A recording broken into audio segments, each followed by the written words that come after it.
हसीन enrolment committee के chairman, हमारे बार काउंसिल के पितामह श्री ओपी फैजी जी। अब बहुत से लोग सोचते होंगे ओपी फैजी जी कोई बहुत बड़े शायर होंगे। फैजी जी का एक्चुअल में नाम ओम प्रकाश है।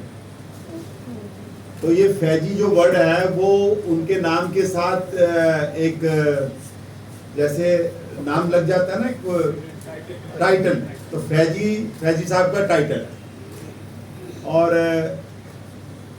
गोस्वामी जी ने और हमारे से पूर्व जितने भी वक्ता रहे होंगे उन्होंने फैजी साहब के बारे में बताया होगा। फैजी साहब is the oldest member of this bar council of Delhi. आज इनको शायद 32 साल हो गए होंगे। 32 साल, 32 ईयर्स। आई थिंक आप में से बहुतों की तो इतनी उम्र भी नहीं होगी। आधे की नहीं है। सो आप समझो कि जब आप संसार में भी नहीं आए थे तब ये यहाँ आ गए थे। क्योंकि जब हम बार काउंसिल में आए थे तब हम, जब आप जैसे थे तब हम भी इनको ही देखते हुए आए थे कि फैजी साहब है, फैजी साहब से सीखने को मिलेगा। और वाकई में इनसे हमें बहुत कुछ सीखने को मिला। और अभी हमारा एक 23 तारीख को बड़ा प्रोग्राम है, क्योंकि इस बिल्डिंग का एक एक्सटेंडेड पार्ट हम लोगों ने अभी बनाया है, जिसका भारत के कानून मंत्री और दिल्ली के चीफ जस्टिस इस 23 तारीख को 4 बजे आकर उसका उद्घाटन करने वाले हैं। तो उसमें एक बहुत बड़ा अवार्ड हमारे फैजी साहब को उस दिन मिलने वाला है, लाइफ टाइम अचीवमेंट अवार्ड। ये मैं अभी बता रहा हूँ, जैसे देश में भारत रत्न अवार्ड होता है, तो लाइफ टाइम अचीवमेंट अवार्ड जो है ये पहली बारी बार काउंसिल की तरफ से अगर किसी को दिया जाएगा तो वो फैजी साहब को दिया जाएगा।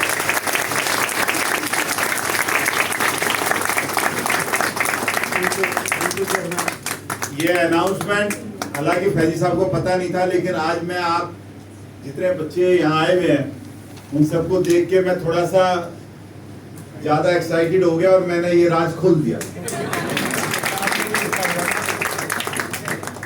हमारे जो वाइस चेयरमैन है मिस्टर संजीव रसियाल, अब बहुत अच्छी बात इन्होंने कहा कि जो हम यहाँ पर बैठे हैं, हम लोग हो सकते हैं हमारे विचार सबके अलग अलग हों, लेकिन यहाँ आके हम सब लोग काले कोट वाले वकील हैं। नसियार साहब आम आदमी पार्टी के हैं, फैजी साहब का रुझान कांग्रेस की तरफ है, हो सकता है मेरा बीजेपी की तरफ है। तो लेकिन यहाँ आकर सबका रुझान एक ही तरफ है, वकील एकता जिंदाबाद। तो यहाँ पर आके सब मिक्स हो जाते हैं, कोई पार्टी पॉलिटिक्स नहीं, कोई कुछ नहीं। तो ये जो एकता है वकीलों की, आपके लिए सबसे इंपॉर्टेंट चीज ये है जीवन के अंदर, इसको बनाए रखना। गोस्वामी जी ने कहा, गोस्वामी जी हमारे एक ऐसी शख्सियत हैं, ये 2 काम करते हैं। गोस्वामी समझते हैं गोस्वामी जी का नाम क्या होता है? गोस्वामी जी जो है मथुरा से बिलोंग करते हैं, और अगर कभी मथुरा के अंदर कृष्ण जी के भगवान के दर्शन करने हो तो गोस्वामी जी का भी एक टाइम फिक्स है, जिस समय गोस्वामी जी यहाँ अभी बैठे हैं, ये पहनकर जो ड्रेस पहनी हुई है, वहां ये धोती कुर्ते में बैठे हुए मिलेंगे। तो वहां पर तो ये आशीर्वाद देते हैं, लोगों की शादियां कराते हैं। लेकिन अभी मेरे पीछे रिसेंटली बताया किसी ने कि साहब इनका नाम वर्ल्ड गिनीज ऑफ रिकॉर्ड में आ गया, इन्होंने 35-36 हजार डाइवोर्स करा दिए। तो गोस्वामी जी हमारे रोहिणी कोर्ट में प्रैक्टिस करते हैं और फैमिली मैटर्स के मास्टर्स हैं, डाइवोर्स कराने के। नहीं ऐसा नहीं है, घर भी बसाते हैं, दोनों चीज करते हैं, कोशिश करते हैं। इनका बड़ा अच्छा ये रहता है कि भी बैठ के आपस में सेटलमेंट कर लो, प्यार से रह लो, नहीं रह सकते तो प्यार से अलग हो जाओ। तो ये केस को गंदा नहीं करने देते, तो ये इनकी खासियत है। अब बात आ गई, आपको सबको सबसे पहले मैं बधाई देता हूं आज वकील बनने पर।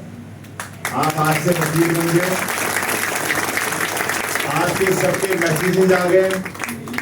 और मैं ये बता देता हूं कि मैं आज इस मीटिंग को पोस्टपोन कर रहा था, मैं इस मीटिंग को रख नहीं रहा, पर मेरे पास सवेरे फोन आया और मुझे ये बताया गया कि आप में से बहुत सारे बच्चों के, क्योंकि इस समय मुझे 3 बजे chief justice Delhi high court से मिलने जाना है, उनको इनविटेशन देना था।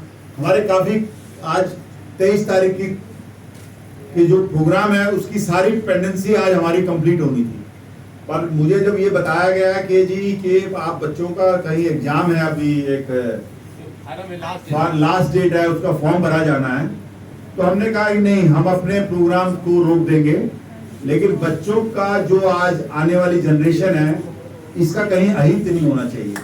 तो इसको ध्यान में रखते हुए हमने अपना टाइम शेड्यूल चेंज कर दिया।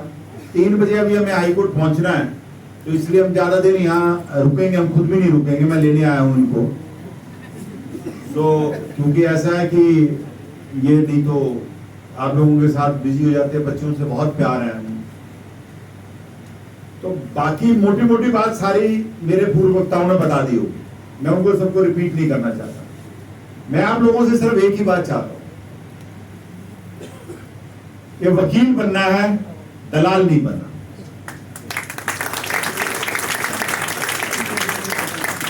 ये बात याद रखना, क्योंकि करप्शन और भ्रष्टाचार इतना ज्यादा इस देश में फैल गया है, इतना ज्यादा इस देश में फैल गया है कि आज के टाइम में सपोज आप का कोई दोस्त आईएएस ऑफिसर है या आईपीएस ऑफिसर है या वो गवर्नमेंट सर्वेंट है, कोई भी डिपार्टमेंट का गवर्नमेंट सर्वेंट, और आपका कोई परिवार का आदमी आता है और कहता है भैया मेरा ऐसे ऐसे प्रॉब्लम है, तो आपने उसको कहा कि ठीक है मैं अपने दोस्त को फोन कर देता हूं, तुम चले जाना। आपने अपने दोस्त को फोन कर दिया, दोस्त ने आपका लिहाज करते हुए उसका काम कर दिया। शाम को आपका परिवार इकट्ठा हुआ, परिवार ने पूछा आपके दोस्त से, परिवार वाले से पूछा कि आप वहां गए थे, क्या हुआ? कहने की मैं गया था और मेरा काम हो गया। तो पूरा परिवार पता है एक सवाल में क्या पूछता है, मेरी आवाज आ रही है पीछे तक? ये पूछता है उन्होंने पैसे ले लिए? अभी पैसे तो नहीं लिए जी, मेरे से पैसे तो नहीं मांगे। उन्होंने कहा पैसे नहीं लिए तो इसका मतलब तुम्हारा काम नहीं होगा। ऐसी धारणा इस देश में आम जनता के बीच में बन चुकी है ड्यू टू करप्शन।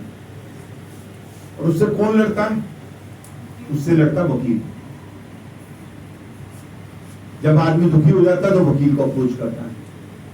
तो आपके पास क्लाइंट जितने भी आएंगे वो यही कहेंगे, वकील साहब इन जज साहब को जानते हो? पहली बात तो आप लोगों के पास अभी ताजा ताजा कोई क्लाइंट आने वाला भी नहीं, क्योंकि क्लाइंट उन्हीं को मिलेंगे जिनके फादर, मामा, चाचा, ताऊ, बड़ा भाई, brother in law, sister in law कोई वकालत में है, तो आप लोग फैमिली बिजनेस ज्वाइन कर लोगे तो मिल जाएंगे केसेस। लेकिन जो पहला वकील है, जो पहली बारी वकील बनने जा रहा है, उसके लिए थोड़ा सा संघर्ष का पीरियड रहेगा, तो घबराना नहीं है। जो सबसे पहला वकील होता है फैमिली के अंदर बनने वाला, वो बाद में सबसे अच्छा वकील बनता है।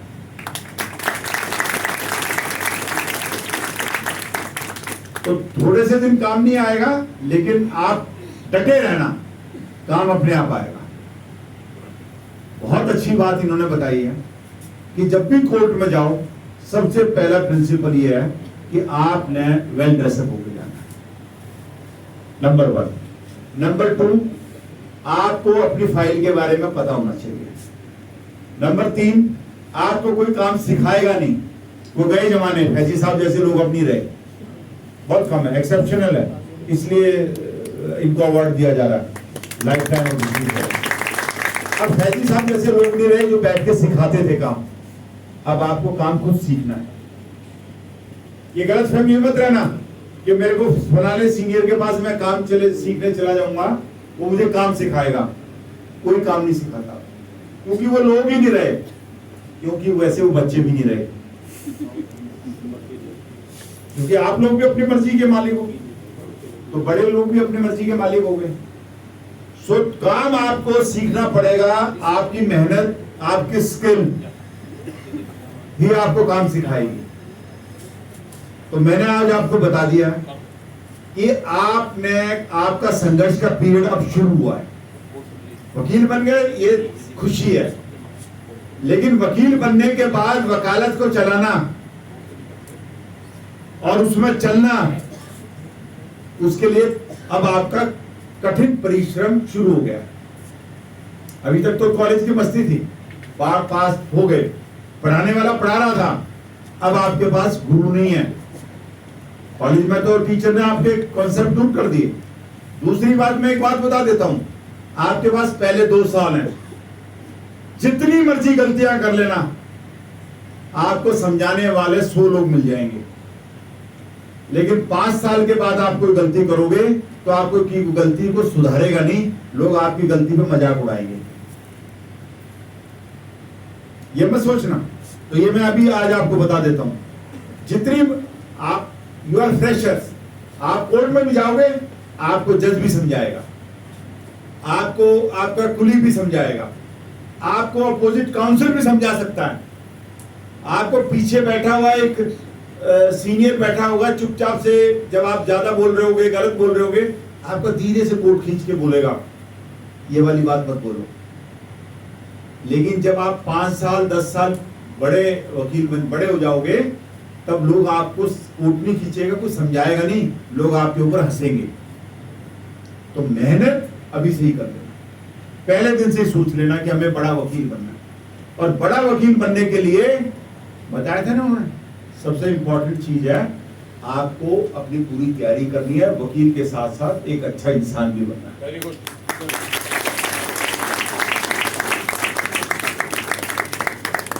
दूसरी बात, आप लोग बहुत भाग्यशाली हैं।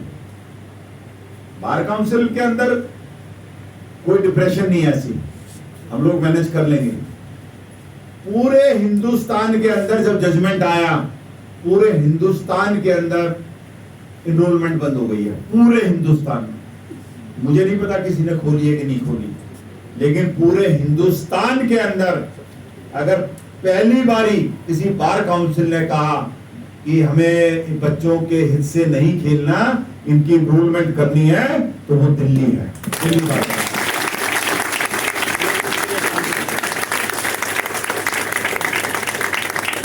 यू ऑल आर लकी, बाकी स्टेटों ने इनरोलमेंट नहीं खोली है, कोई फर्क नहीं पड़ता।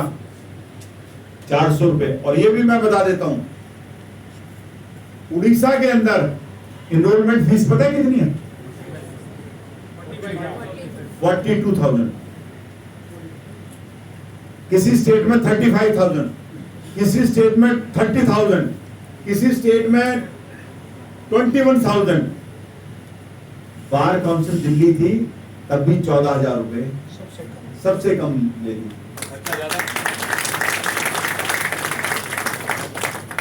दूसरी चीज, आप जब भी वकालतनामा लगाएंगे, आप एक चीज का ध्यान रखना, वकालतनामे पे कुछ लगा है और नहीं लगा है, सरकार की कोई टिकट लगी है नहीं लगी, लेकिन एक चीज का ध्यान रखना कि उसके ऊपर वेलफेयर ट्रस्ट कमेटी की टिकट लगी कि नहीं लगी।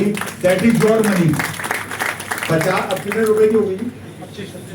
25 रुपए की एक टिकट है, 25 रुपए।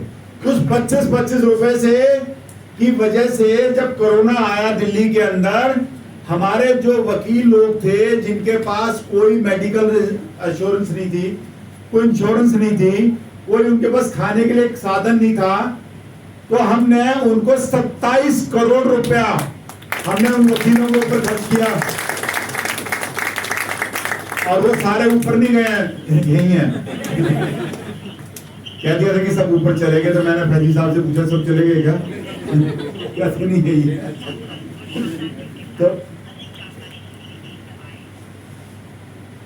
तो एक ये घड़ी है ना मेरी, बहुत बदतमीज। और जब मैं कई बार किसी ऑफिसर से या किसी से बात कर रहा हूँ, ये अपने आप बोलने लग जाती है, तो सामने वाला डर जाता है कि मेरी बात को रिकॉर्डिंग तो नहीं कर रहा। एक्चुअल में ये क्या होता है, जब मैं बोल रहा होता हूँ उसके जवाब देने शुरू कर देती है। सो ज्यादा एडवांस है, मेरे से भी ज्यादा एडवांस है। तो इसलिए मैं आप लोगों को सिर्फ यही बताना था कि टिकट के ऊपर कोई समझौता मत करो, वो आपका अपना पैसा इकट्ठा हो रहा है और 25 रुपए कुछ नहीं होते। अभी हम लोगों ने आपसे वेलफेयर पैसे नहीं लिए ना? नहीं। पहले हम लोग क्या करते थे, हम पैसा आपको 10 साल की इंश्योरेंस परमानेंट दे देते थे पहले, तो इस बार नहीं लिए। तो जब आप बन जाओगे अभी, उसके बाद आप सब लोगों ने अपनी 50 रुपए नहीं, 700 रुपए 10 साल के लिए, 10 साल के लिए आपने 700 रुपए देने हैं। 10 साल तक की आपकी एक इंश्योरेंस होगी, उसमें आपकी इंटाइटलमेंट बार काउंसिल से 20,000 रुपए से लेके 10,000 रुपए से लेके, मैंने क्योंकि उसका मैं मेंबर रहा हूं और काफी सालों से, मैंने 15 लाख रुपए तक लोगों को दिया है। एक सिंगल लॉयर को 15 लाख रुपए भी दिए, 10 लाख रुपए, 5 लाख रुपए। आज भी मेंबर है उस कमेटी, मैं उस कमेटी का भी मेंबर। सो वो पैसा आपका धीरे धीरे, कहते हैं ना, बूंद बूंद से घड़ा भर जाता है, तो वही पैसा हमारे पास है, होता है। और ये आज आपने बार काउंसिल देखी है, सारा स्टाफ, ये आपके पास एकदम से हाई टेक इंफॉर्मेशन पहुंच जानी, स्टाफ तो रखना ही है, वो तो जो होगा होगा, कोई बात नहीं। अभी हमारे पास हम जो पिछला पैसा उससे काम चला रहे हैं, लेकिन आपके फ्यूचर से तो हम नहीं खेल सकते थे। तो इसलिए मैं आपको तहे दिल से बहुत बहुत बधाई देता हूं, आज आप वकील बन गए। जाके सबसे पहले, अगर आपने सही मायने में, अगर अपने चेयरमैन का शुक्रिया और बार काउंसिल दिल्ली का शुक्रिया करना है, सबसे पहले घर में जाके अपने माता पिता से उनके चरण छू के आशीर्वाद लें। धन्यवाद।